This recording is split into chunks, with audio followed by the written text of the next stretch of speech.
a man at war with his sexuality is easy to manipulate.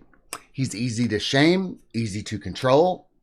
And a man with an integrated sexuality is grounded.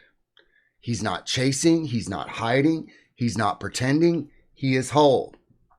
And a whole man has power because all of his energy is in one place. When I started working with men on this, I told them, like, sexuality is the most direct route through it to getting into your body. Your body matters. Your body matters. Now, a lot of spiritual teachings out there, Christianity, Buddhism, maybe. I'm trying to find the best way to say that. They'll tell you that the body is wrong, that the desires of the body are sinful, that a man's desires are crude or wrong or bad. But your body is your body. You are your body.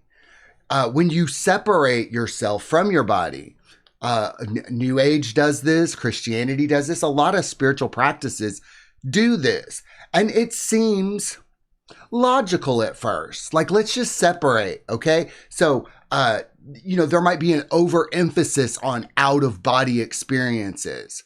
And I was interviewed for a podcast that focuses on out-of-body experiences. And I basically said, well, they're not that big of a deal. Like, why would you pay that much attention to them?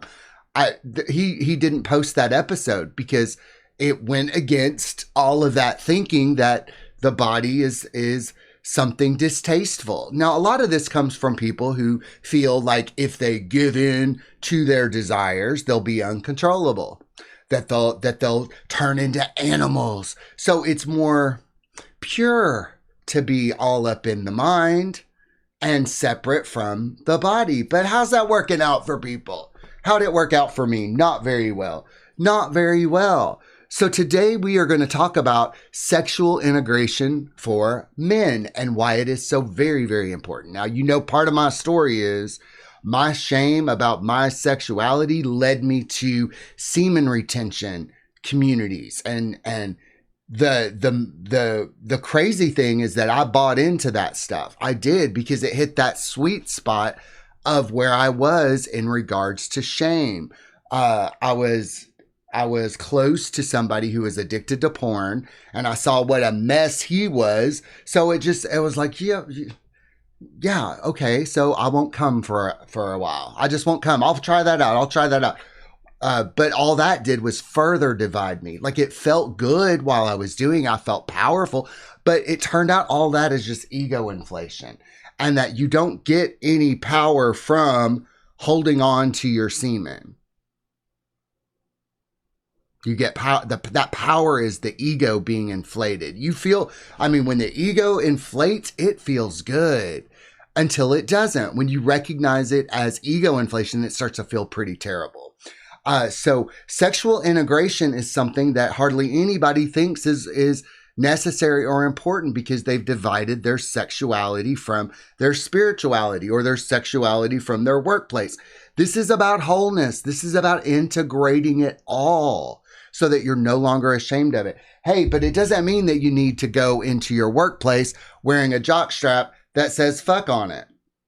My husband and I got matching jock straps because we're doing a lot of fun, sexy stuff this summer. So yeah, this is a jock strap that says fuck on it. No, don't go to work wearing that. Save that for the party, or the sober naked rave that we may or may not be going to. Hey, sexuality and sobriety is so different than sexuality using drugs. Like, I used to have to do a lot of drugs to have sex. I used to think that I would never be able to have sex not on drugs, but I have worked on it. This is something that you work on. It's so important. But if you're hanging around a bunch of moralizing people who are ashamed of their own sexuality, people who are ashamed of themselves, you're gonna get sick. I got sick recently, and anytime you get sick, it's when you leave your body. When you leave your body, you get sick. Sick people with chronic pain, they're not in their body. And I say this because I used to suffer from those things. So when I get sick, I'm like, well, must have left my body. Something must have caused me to leave my body. Unconsciousness causes illness and disease. When you really get into your inner body, Eckhart puts it this way: when the master is out of the house, all sorts of vagrants can move in. I think I made a whole video about that, but you want to be in your body, and sexuality is the quickest, most direct route to that. Now, there are a lot of other complicated ways to get into your body, but no one has ever become enlightened by denying the body, by denying the flesh. No one has ever become super fucking spiritual through fasting, through denying, or any of that stuff. They haven't. Most spiritual masters will try it. They will try it, but eat, fuck, sleep, dream, do. It's the most spiritual thing you can do. Masturbate with a friend. Go get naked in the rain. Get into your body. Don't be ashamed of your body. So I'm going to talk about some things here. I got lengthy notes about this because it is important, and I don't think I'm going to get to all of them in this video. But your sexuality is not an add-on. So we stop treating our sexuality like an app that you download when you need it. So you're living your life and you're like, I think I'm going to have sex, or I'm going to try to find somebody to hook up with. What? Your sexuality is not an add-on. It's a part of you. It's not something you turn on. It's not something you deal with later. It's not separate from your spiritual life. It is not separate from your masculinity. It's actually a part of your masculinity. It is in you. It is in your nervous system. It's in your spine. It's in the way you look at the world. It's the way that you walk into a room. You are a sexual being even when you are not having sex. Integration means you stop pretending otherwise. And it's a strange energy. Now, I want to tell you this thing happened to me. My masculinity was restored. My eroticism was restored. It was a very strange, weird process. I didn't really have any mentors. I was just kind of like crawling my way through it. I've made countless videos about that over this past 6 months. It was very strange. I'm getting better at articulating it. But I was at a convention while this was happening, and I had a half a boner the whole time. I had to start wearing baggier pants because of it. It didn't mean that I wanted to have sex with everybody there, but at the same time, it was like, and even today, I have that energy. When I go to the gym, when I go to Walmart, it's a zest for life. It's a joie de vivre. It's being able to recognize how beautiful everybody is and realizing that if I wanted to, I could have sex with everybody, but I don't want to. I am a sexual being. I'm a man with a functioning dick and balls who wants to fuck. It is something that I'm getting better at articulating. But it also gives me great confidence. It also gives me great joy. It also gives me great happiness. It makes me open to everybody. And one of the things is that I do love men, and I love men's bodies, and I love having sex with men and getting in sexual situations with men. But it also doesn't mean that I do that with all men. It's that I can recognize the man. And that makes me particularly suited for this type of work because I do love seeing men awaken their sexuality. I do see the light. I do enjoy seeing the light come on when they realize they don't have to be ashamed of themselves anymore. To me, it is one of the most beautiful things that I get to witness in this space, in this field of teachers and other men who are helping men restore their masculinity. I'm not the only one. You might be only hearing from me, but YouTube is full of men right now teaching men how to own their masculinity. It's incredible. But sexuality is a life force. You talk about energy, creativity, and motivation and drive. That is sexual energy. Did you hear me? So you want energy, it's sexual energy. You want creativity, it's sexual energy. You want Motivation, it's sexual energy. You want drive, it's all the same. Sexuality is your life force. The same current that creates a child creates art. The same current that makes you hard makes you ambitious. The same current that wants union with another body wants union with God. When you repress sexuality, you repress your vitality. When men do that, they suppress their vitality. When men shame sexuality, they weaken themselves. Integration means you stop leaking energy through shame and secrecy. So my process was I couldn't judge other people for what they want to do in the bedroom. And I started to notice this the more that I got into working with straight men, and they would be like, ew, ew. And when I would talk about gay stuff or talk about things, and I'm like, why are you closing yourself down? Why should that disgust you? I mean, I told you I'm working with this straight ex-Marine and helping him create erotica, and he sends me stuff that he's working on, and it's men and women having sex, and I send him stuff and it's homoerotic, and we're learning from each other.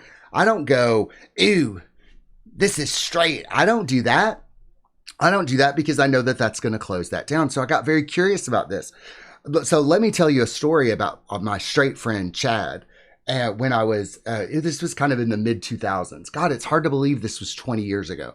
But we were cokeheads. We were doing drugs. And we had a straight friend, Chad. And I had a boyfriend named Matt. And when Matt and I would do gay shit, like kiss in front of him, he would go, ooh, ooh. Well, Chad liked to hang out with us, and he was a straight guy. And he would always like, get that gay shit away from me. And then, so one night we were hanging out doing drugs, and I got a phone call, and I went upstairs to the bedroom to take this phone call. And I came back downstairs, and my boyfriend was fucking our straight friend, Chad. And I was like, oh, this is hot. And I joined in. Turns out Chad was straight, but he did like having sex with men from time to time. He would go on camping trips with his buddies. But you know, if I was working with Chad today, I would say, stop being ashamed of it. Maybe tell your girlfriend about it. Tell people about it. Don't hide it, because there's nothing wrong with having those types of experiences. It doesn't necessarily make you gay. I think what makes you gay, are you romantically, could you fall in love with another man? A straight man cannot do that. A straight man loves women, but he also desires and finds the male form attractive. You know, the Gooner and Bader community is full of straight guys who like masturbating with other men. And I think they have something figured out. Like, they have integrated their sexuality. They have integrated it. And I'm telling you, what I've learned from observing and also participating in that community to some degree is that these guys are kind of psychologically okay. They're okay. There's no shame. They admit their desires openly. And it's pretty incredible thing to witness. And actually, I will credit those guys. Those guys were so supportive of our music in the beginning. And even today, they are so supportive they're supportive of all men of all types and all body shapes and size. It's so fucking inspiring to see that there is a space. There's like, perhaps the last men's space is Gooner Bader communities, because women are not allowed in that. You got to have a dick to join a community like that. You have to be a man if you want to truly join a community like that. So shame splits you in half. Most men were trained to split themselves. All right, so we're going to talk about this split.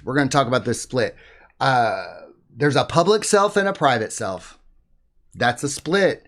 Good boy, dirty boy. That's a split. Spiritual self, horny self. That's a split. Now that split creates anxiety, addiction, compulsive behavior. Because whatever you exile becomes a shadow that runs you. Can we say this again? Whatever you exile becomes a shadow that owns you. I talk about on X, armpit fetishes are a trend. People love armpits now. We've been loving armpits for decades. But there's also a spiritual component to all fetishes and kinks. There's also a healing component to all fetishes and kinks. When you realize that you couldn't shame anybody for the things that they like. I knew somebody, I wouldn't call him a friend, maybe a friend, I don't know. But he was a very cute young man, like very cute. And I was in his car and we were driving somewhere and we got out. I noticed he had diapers in the back seat. And I'm like, I didn't know you had a kid. He goes, I don't, but I got a mommy. And he told me that he likes to wear diapers and he likes to be the baby. And he was straight and he loved it. And that's what he did. And then he revealed to me, he goes, but dude, it's because I have a really small penis. And this is something that works for me. And I'm like, okay, I get it. I'm not going to shame somebody for having a really small penis or wearing diapers or wanting any of that. You cannot shame another man for what he does because you know that there's a spiritual component, you know that there's a healing component and a trauma healing component.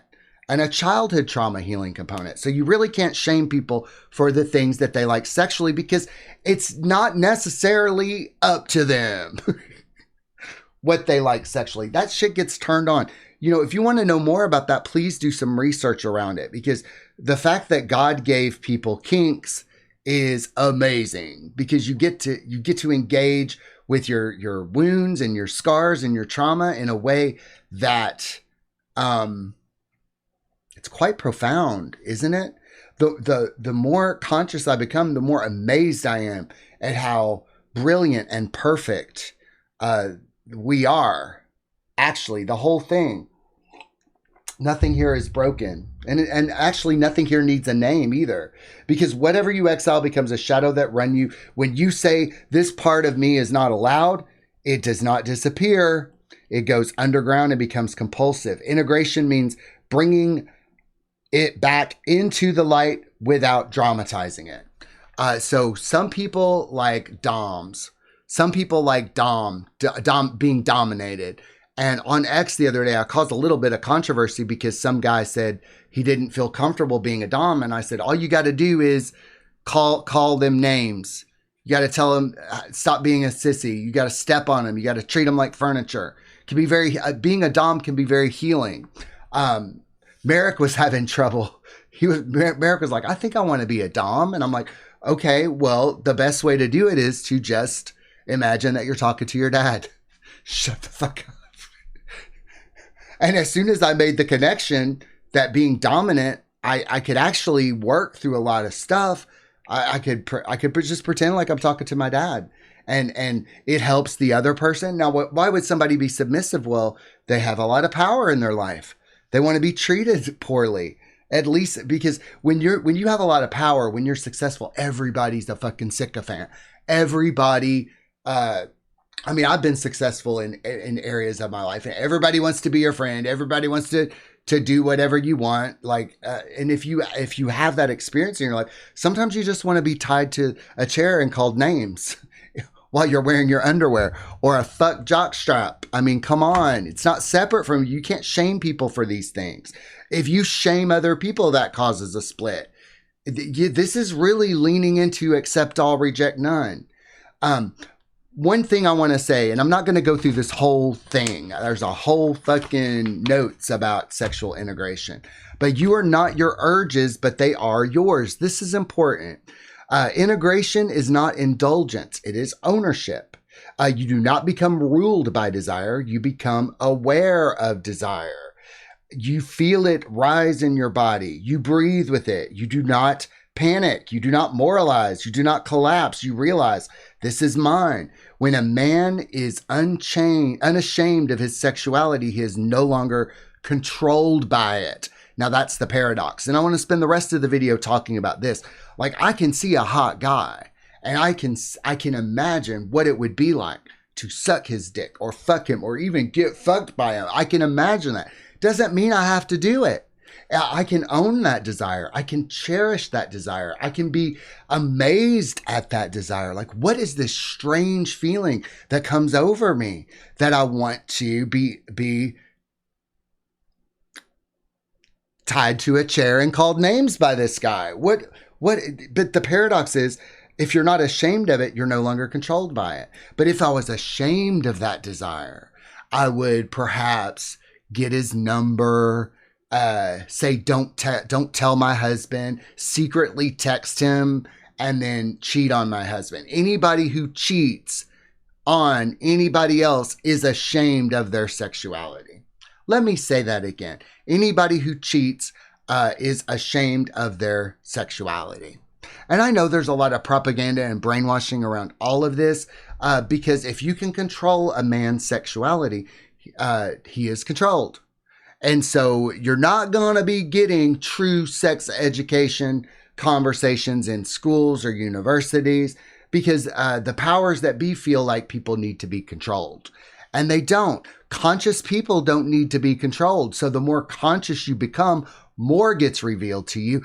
But a man should want to be sexually integrated. And you may not even, and it may not even be that hard. In my case, I went to certain websites. I had conversations with people. There was some stuff that I shared with my husband. But see, my husband didn't need to know everything that I was doing. He knew that I was on my own journey. This work is going to be easier if you're single. If you're single right now, stop, drop, and roll and do this work. Let me say it again. If you are single right now, stop, drop, and roll and do this work. It's much more difficult when you get into a relationship. You're going to have some difficult conversations. You're going to have some weird days. But if you're single, by all means, do this work now. Stop, drop, and roll. If you want help with this, I would be happy to help you. And you may not even have to pay for it. It just depends on what's going on. But if you need help from other people, please seek that out as well. Find a mentor. A mentor is going to speed up the process. I like the sped up process because shit, bitch, we got lives to live. That's all I got for you today. There's a few more pages of this. But let me use this closing, okay? Your sexuality is not separate from you. It is not your enemy. It is not your... I need my glasses. What is that word? It is not your sin. Thank you. I don't even know what that word means anymore. It is not your personality. It is your life force. Integrate it and you will stop being split. And when a man is no longer split, he becomes steady. And a steady man is a powerful man. And I love powerful men. Have a good one. Bye-bye. Synergy. Can you feel the heat coming off my skin? I miss you so much. When can we begin? I wanna hold you every single day. I wanna kiss you every single way.